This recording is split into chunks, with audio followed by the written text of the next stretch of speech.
Have you heard about this trend?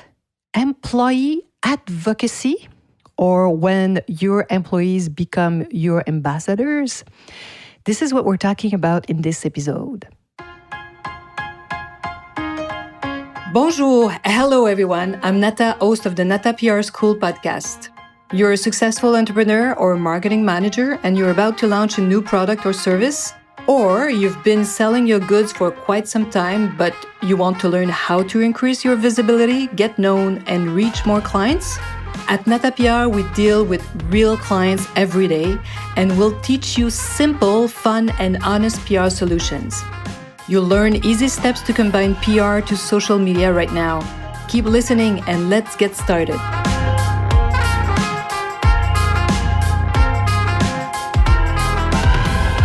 Bonjour, hello, and welcome to the 212th episode of the Nata PR School podcast. Public relations and employee advocacy. I really wanted to talk about this trend, very special. So I hope you're well, my PR friends, and that the fall is giving you this incredible energy to launch new products, to find new ways to expose yourself, get known, and learn PR, because this is what we do.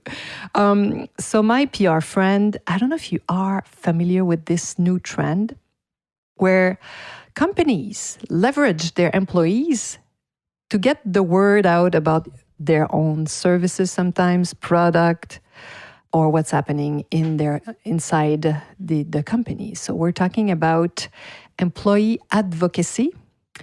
And I'm going to tell you a story at the end of this, but this explanation. But I think it's very interesting to look at this trend, especially now that we have the Gen Z coming on board and they were born with a phone in their hand, and many of them are really good with their social media platform.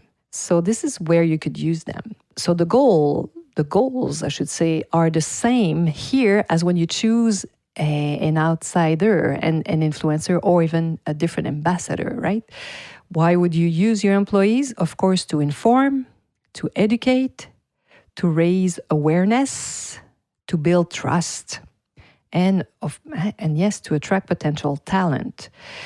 If, another Gen Z or a young person sees what this young person does in your company, it might attract them to send them their resume or become a potential talent for you. So the benefits of this digital strategy are way more important than we think, very significant, I find. Of course, the first one is authenticity and trust. You know how I love this word, but it gives something really real, especially if it's an employee talking about what's happening in their daily work. So employees are seen as authentic voices and messages that they will, display, or if it's a message by an employee, it will be more credible, of course, than those delivered through advertising or even external influencers or an external ambassador.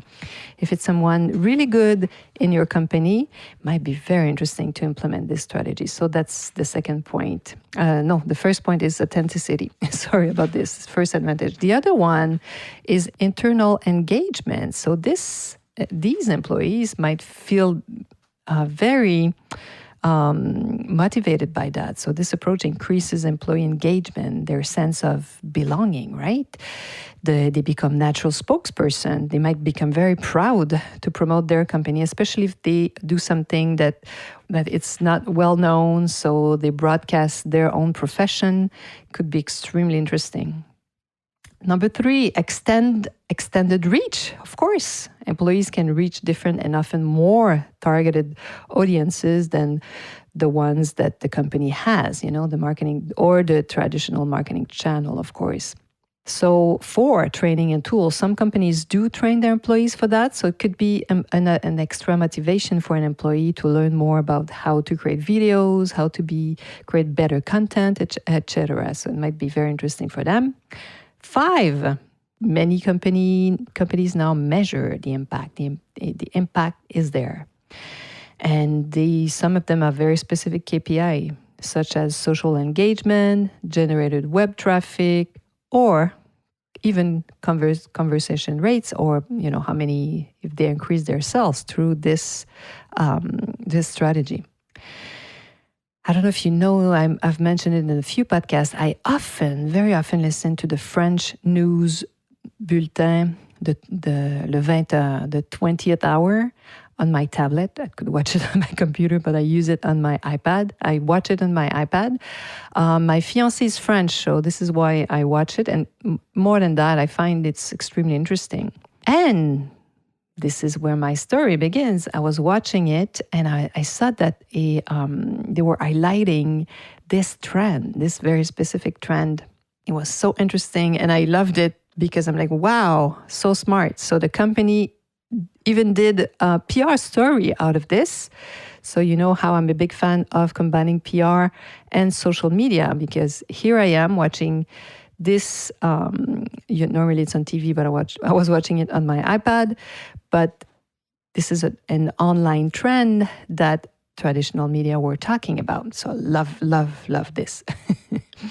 And they were interviewing a young train conductor that's in his 30s who loved sharing his profession with his community. If I recall, if I'm right, he had a YouTube channel. I know that he was so passionate about his profession, a young guy.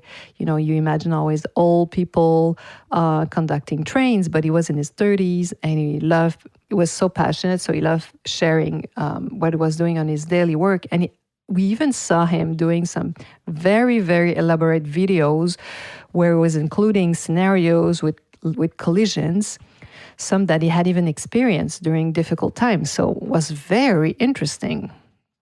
And then, of course, they were interviewing the communications manager of this company. It was the SNCF. I didn't mention it, did I? Did I mention it was a French company? I think I did, huh? If I did, sorry about this. So the whole story was about the SNCF. It's a French railway company that operates numerous trains all over France, including TGV, those high-speed train, Ouigo, and so many other different trains. And so this young conductor was really interesting, and I really love what the communication expert was saying. That was her answer, because they wanted to know why they were doing it and if they were controlling it. And she said, no, we don't pay our employees. They do it of their own free will and are free to share information they find interesting, as long as it doesn't defame the company, as long as it's not, terribly negative comments about the company that would defame the company. And of course, we're in France, so the interviewer asked if employees were free to criticize. I don't know if you know that, but it's a national French sport, criticizing. And here's her answer. Yes, if it's a constructive criticism, we don't mind, as long as it doesn't defame the company. I'm like, wow, incredible, right? So I believe in certain fields, and the employee advocacy trend is worth really watching closely, especially since all the Gen Z heavily use social media. It's a powerful communication tool if you're recruiting young professionals in their 20s, for sure. And this trend is part of really many brands to get closer to their audiences, and it humanizes the information, really humanizing their communications, I feel, quite well, using voices of their own employees. So what do you think about this trend, employee advocacy? Is it a common practice at your company? Is it something you want to know more about? So feel free to reach out. You know where to find me.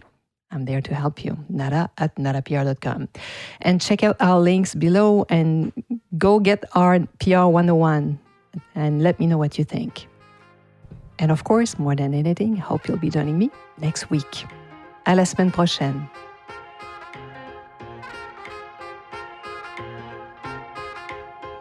Hey, you want to learn more about how to implement PR strategies? Head on to natapr.com and get on our list. You will also receive the Nata PR model on how to create a successful PR campaign. If you want to become a client, just send us an email to nata@natapr.com. Talk to you next week. À la semaine prochaine.